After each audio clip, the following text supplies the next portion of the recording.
So, welcome back. Everybody get a drink? Everybody went to the bathroom? Everybody good to go? Because we are going straight to the home stretch now with 3 talks in a row.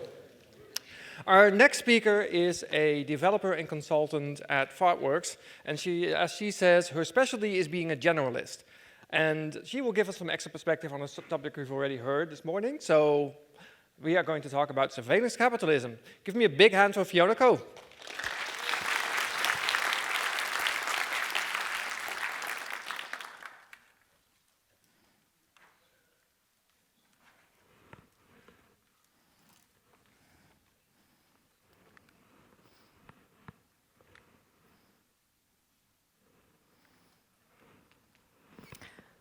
Hello.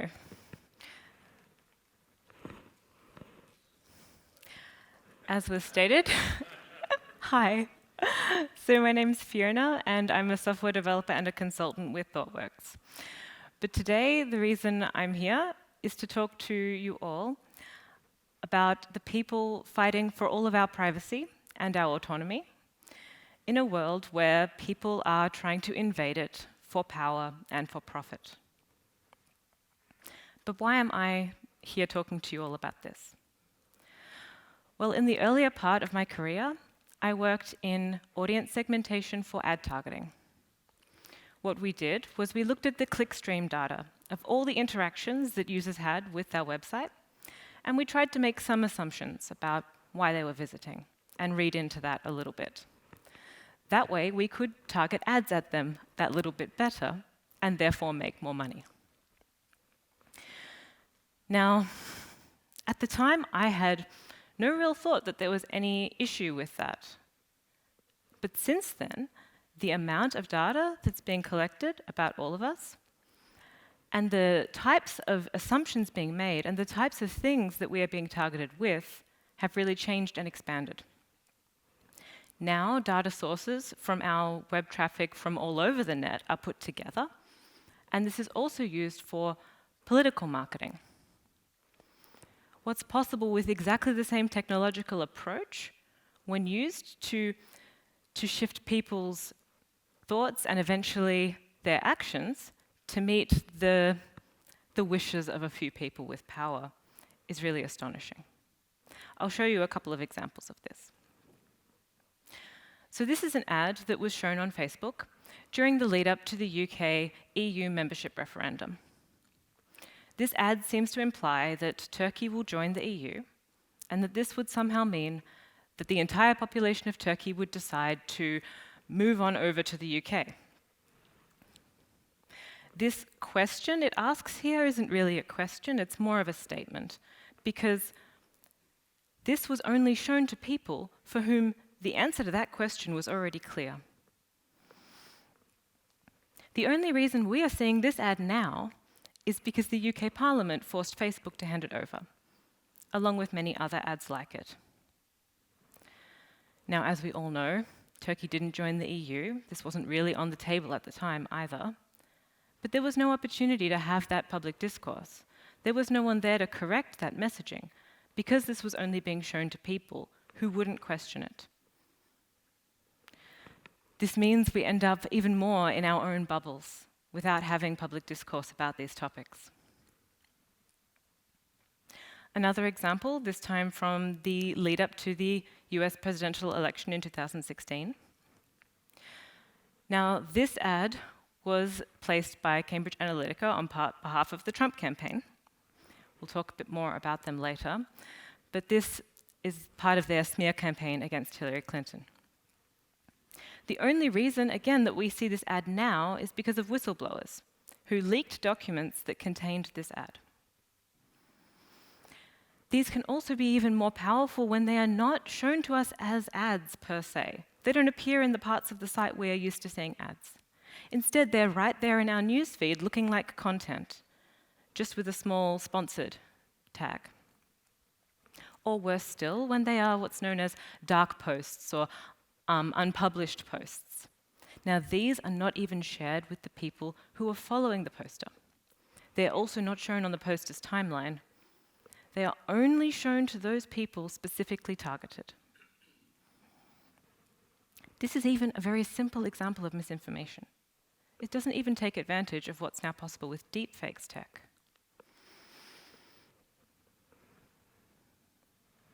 In her book, which coined the term, Shoshana Zuboff describes surveillance capitalism as a new economic order that claims human experience as free raw material for hidden commercial practices of extraction, prediction, and sales.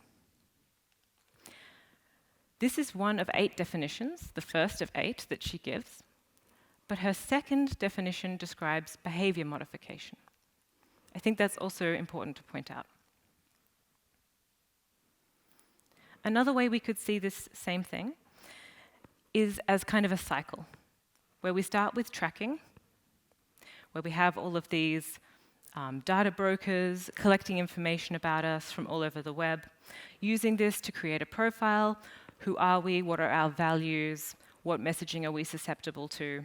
And then using this for many things, including targeting content at us.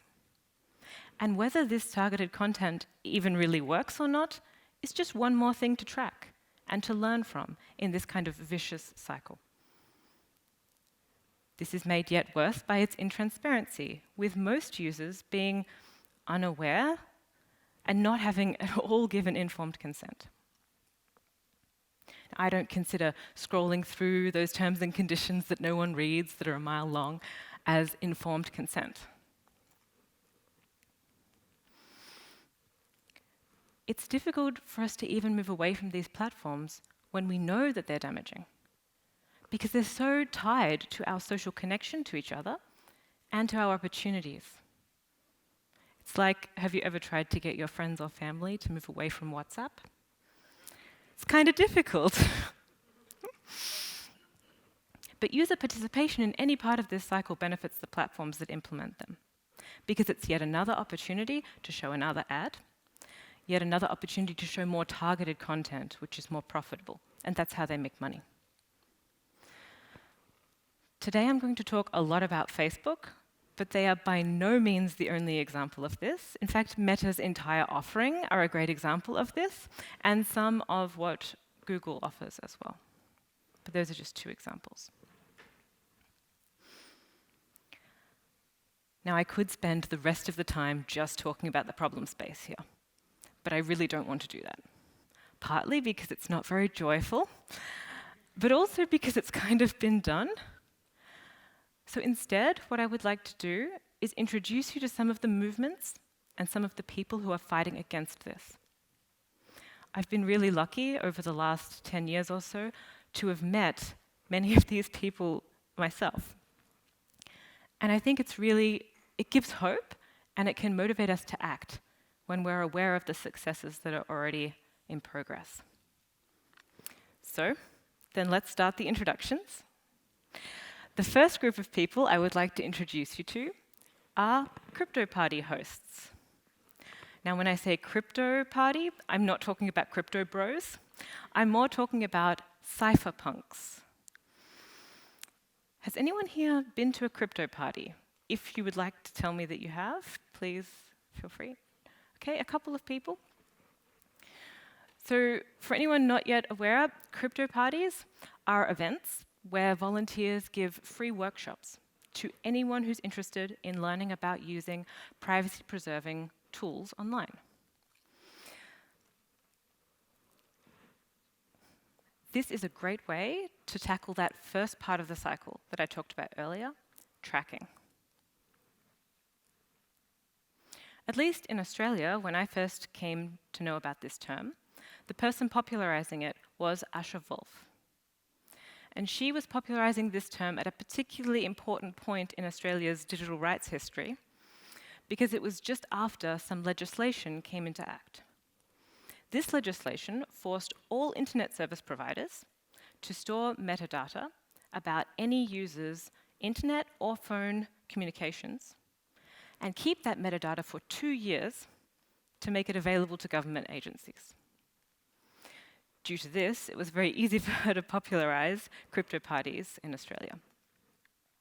The way she defines it is a bunch of friends with computers and a slab of beer plus the desire to learn to use the most basic crypto programs.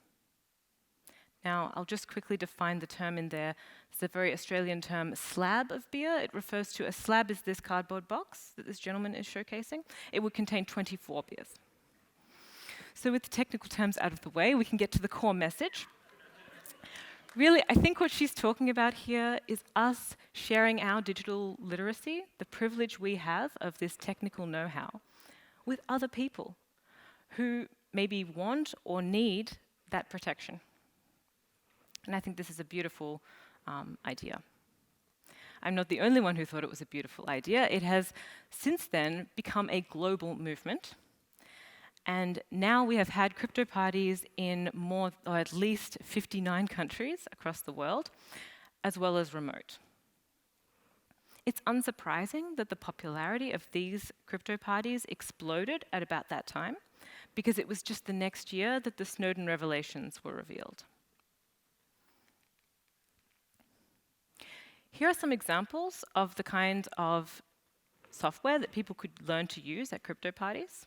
This is by no means expansive, like there's so much more that gets taught there. And at the very top, we can see the website. If you go to the crypto party website, which is maintained by anonymous volunteers from across the world, you will find lots of resources to teach yourself or to use to teach others about using any of these tools. They also have a full guide about how to plan, how to market, and how to run your own crypto party. If that feels like a bit too much work, they also have a list of places where crypto parties are taking place. So maybe you'll find one near you to volunteer at or just attend. When I was volunteering at some crypto parties, a lot of the people who I was meeting were journalists. They are a great example of a group who really can benefit from this kind of know-how, not just to protect themselves, but also to protect their sources.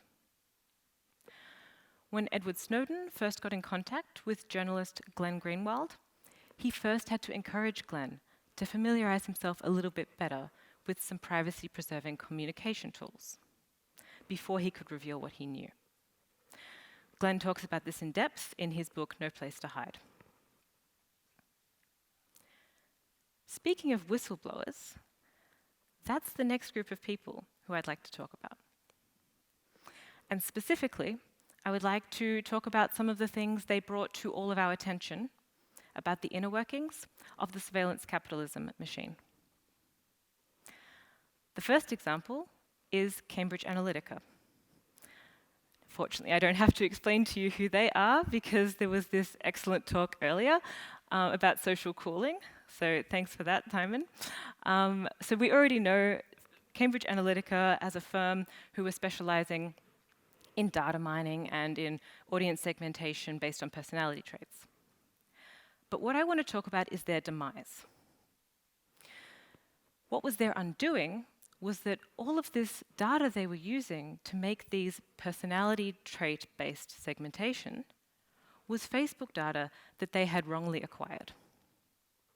They acquired this data from users who had not given consent and against Facebook's terms. The way we came to know about that is because it was published in The Guardian and The Observer, thanks to whistleblowers who came forward to provide us with that information. One such whistleblower is Brittany Kaiser, who released documents including this marketing slide where Cambridge Analytica boast about the impact that they had on elections globally. We also saw another excerpt from her documents at the very beginning, the smear campaign against Hillary Clinton. Another example of one of these whistleblowers is Christopher Wiley. He describes here a little bit about how this personality trait-based segmentation is used. He describes that whatever it is we think the target profile will be receptive to, we will create content on the internet for them to find. And then they see that, and they click it, and then they go down the rabbit hole until they start to think something differently. Christopher described Cambridge Analytica's product as a psychological warfare tool. And what he did was he released the names of some of the people who were funding and using that tool. In the end, these were the outcomes of these whistleblowers' work. And though these two figures look rather impressive, they did not sustain. And even though Cambridge Analytica was forced to close, many of the people previously working there did move on to work at very similar firms, because there are similar firms. But there were also really good outcomes that are lasting. For instance, we are all now here having this conversation because we now have this information. It was brought into the public eye. There was also significant damage done to Facebook's name. Other than that, there was impact on regulation. I'd like to talk about two more whistleblowers, this time from Facebook. Firstly, we have Sophie Jung. She says that in her time at Facebook, I found multiple blatant attempts by foreign national governments to abuse our platform on vast scales to mislead their own citizenry. Sophie was working as a data scientist in the fake engagements team at Facebook. There, she uncovered huge numbers of inauthentic accounts, which were being used to create likes and positive interactions with the posts of a certain groups of political parties, as well as huge numbers of inauthentic accounts being used to post abusive comments at the opposition party or at the media. But what really disappointed her was how this was being handled by Facebook, how these different cases of policy violations were being prioritized against one another. It seemed to her that the places where this was going on that would get priority are the ones most likely to impact Facebook's image. And this led to countries in the world that are less well represented in the Western media, also less well moderated on Facebook. Another whistleblower from Facebook is Frances Haugen. Now, she worked at many other social media companies before eventually working at Facebook on civil integrity. And she describes that Facebook's algorithm gives the most reach to the most extreme and divisive ideas, and that this process is destabilizing some of the most fragile places in the world, like Ethiopia or what happened in Myanmar. She came forward with actual studies done in Facebook where they had discovered they had impacts like worse mental health for young users, also increase in the spread of misinformation, and encouraging of violence leading sometimes to injury or death. But what these two Facebook whistleblowers have in common in their messaging is that they both saw Facebook as a place where a lot of very well-meaning people worked there, but that some decisions that were being made about priorities ended up leading to very different treatment for regions that Facebook didn't value.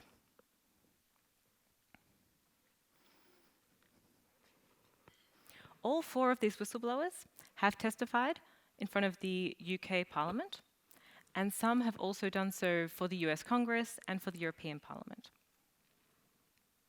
Though all of these hearings happened in the global north, the effects can be felt globally.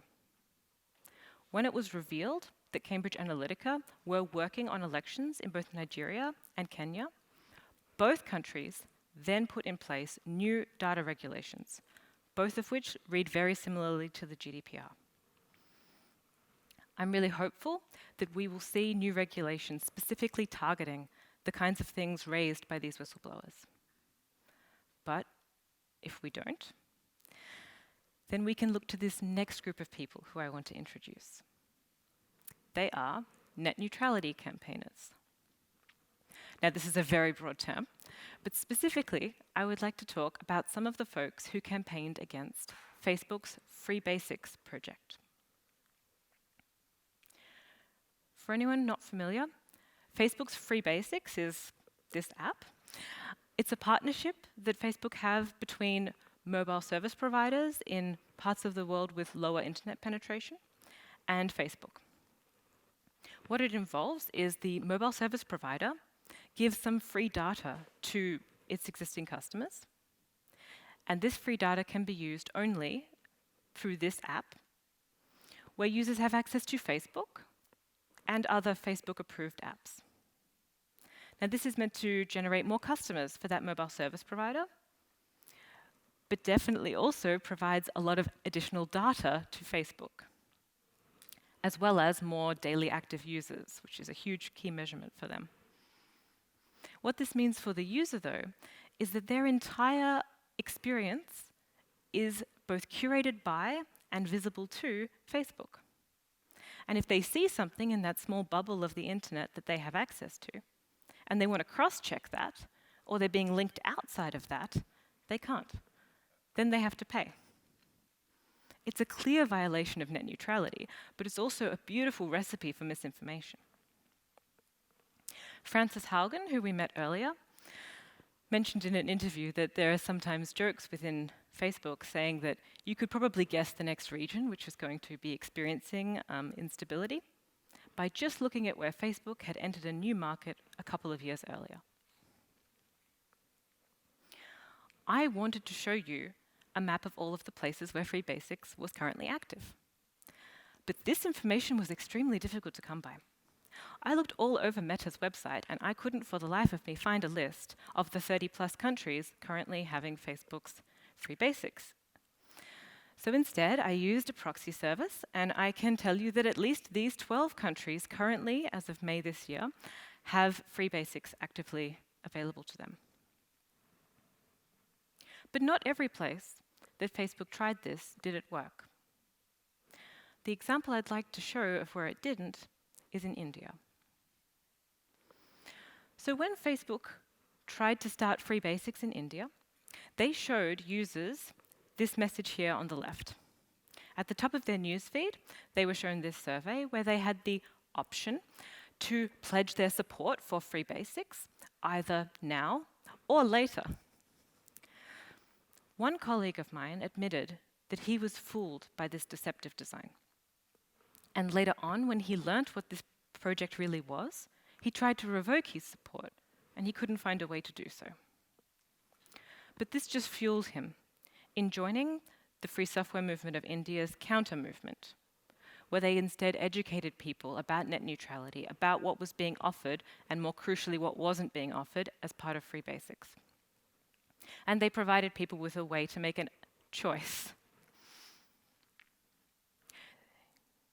It was India's really strong tech community that was able to decipher what was being offered, to bring this conversation about net neutrality to people's dinner tables, then to make this a topic that people were really discussing. They did this with outreach, going to the streets.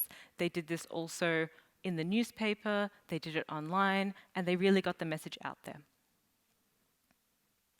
In the end, the Telecom Regulatory Authority of India did pass a regulation which blocked Free Basics and all other similar violations of net neutrality.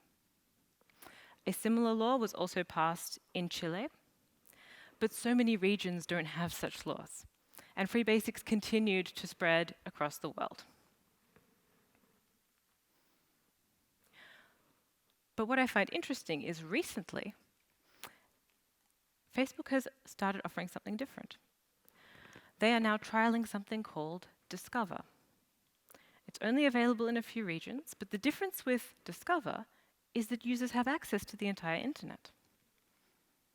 The only catch is they have a data cap, understandable, and they have to go through a proxy service, which Facebook controls. This proxy service is designed to remove all of the really data-intensive traffic, to help that data cap last a little bit longer. So it takes out videos and audio and these kinds of things. But it really requires the user to put quite a lot of faith in Facebook, more than they would have to give to their ISP or their VPN service, for instance, Definitely more faith than I would put in Facebook, but I have the privilege of being able to afford to pay for my own data. For some of the people who campaigned against free basics in India, just blocking this service through legislation was not enough. They were now so aware of how many people around them did not have access to the internet.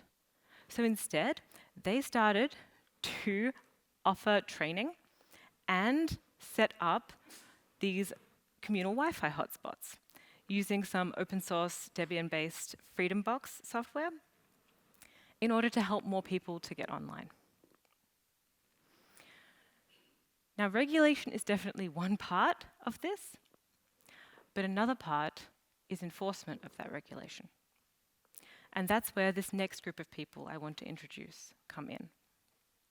I'm calling them data regulation enablers. These are the folks who look at what the laws are and what companies are actually doing and try and hold them accountable.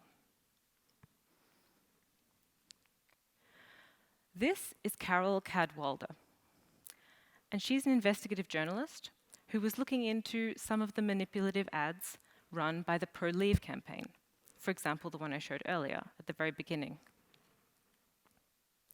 She was trying to uncover potential overspending on that campaign, and she did uncover this, but it was extremely difficult to do due to the lack of transparency. She points out in her excellent TED Talk that only you see your newsfeed, and then it vanishes. So it's impossible to research. We have no idea who saw what ads, or what was used to target those people, or even who placed the ads, and therefore who paid for them. She was the one who tracked down Christopher Wiley, and who we met earlier, and she was one of the people who encouraged him to blow the whistle on Cambridge Analytica. Now, what she's highlighting here is an unmet need for transparency. Another group of people who saw this same need is the authors of the Who Targets Me browser plugin. What you can do with their plugin is, in the lead up to an election, it only works then unfortunately, you can see which political groups are targeting you and how much. And this is great for users who are very interested to know, actually, how am I being manipulated? But better still, this is Max Schrems, and when he saw that browser plugin, he saw an opportunity to enforce the prohibition of micro-targeting based on political opinions, which in particular is protected under Article 9 of the GDPR, and to make future elections in Europe more democratic and fair. What he did was he tracked down people who had used that browser plugin in Germany in the lead up to the latest elections, and he convinced those people to donate their data to him. And now he has the very fun job of searching through all of that data to try and find GDPR violations. And if/when he finds them, he will take legal action. If anyone's not familiar with Max, he's a data privacy activist and also a lawyer. And for the last 10 years, he's had the rather expensive hobby of trying to hold companies accountable when it comes to EU data regulations. He's had quite some success. Fortunately, he's also been able to found a data privacy not-for-profit called NOYOB, that stands for None of Your Business. And I love it too. And that's helping him in scaling and funding his work. In case it's been a little while since you read the GDPR, maybe your mind's a bit fuzzy on that, this is what NOYOB are trying to enforce. It is Article 9 saying that the processing of personal data revealing racial, ethnic origin, political opinions, religious or philosophical beliefs, amongst other things, shall be prohibited. I'm curious to know, who here has exercised their rights under the GDPR? Oh, cool, like 10 people, awesome. Okay, slightly easier question. who has thought about maybe exercising their rights under the GDPR, but like, not sure where to start, seems like a lot of effort. Okay, more people. Great. Maybe particularly interesting to you. On NOIOB's website, they also have a series of step-by-step guides that explain how do you go about forcing a company or a government to tell you the information that they have about you. And how do you then tell them to correct that? Tell them to delete that? And also some more interesting things around data processing and automated decision making. I think it's amazing what rights we can exercise under the GDPR, but it's a bit useless unless we do that. So who was it who we met today? Well, at the beginning, we met some of the folks giving their time to teach journalists and others about using privacy-preserving open source software. Maybe we'll bump into them at a crypto party near us. Next, we heard about some whistleblowers and the crucial information that they brought to the public about the inner workings of the surveillance capitalism machine. Next, I introduced you to some of the campaigners who made net neutrality a dinner table topic in India and encouraged legislation that stopped companies from being able to form tiny sections of information that they were the only ones who could control, and then just calling that the internet. And lastly, we met some of the people who keep companies honest in regards to this regulation that we have. Because regulation without enforcement is not very useful. We also saw how users and technologists alike can join and help this movement. But that's enough about all of those people. I'm really interested to get to know all of you. So thank you so much for listening. This here on my website, you can see a full list of my sources. So if you're interested to read more about anything that I mentioned today, and probably a couple of other things, you can find them there. And in the words of the Crypto Party guiding principles, be excellent to each other and do things. Thank you.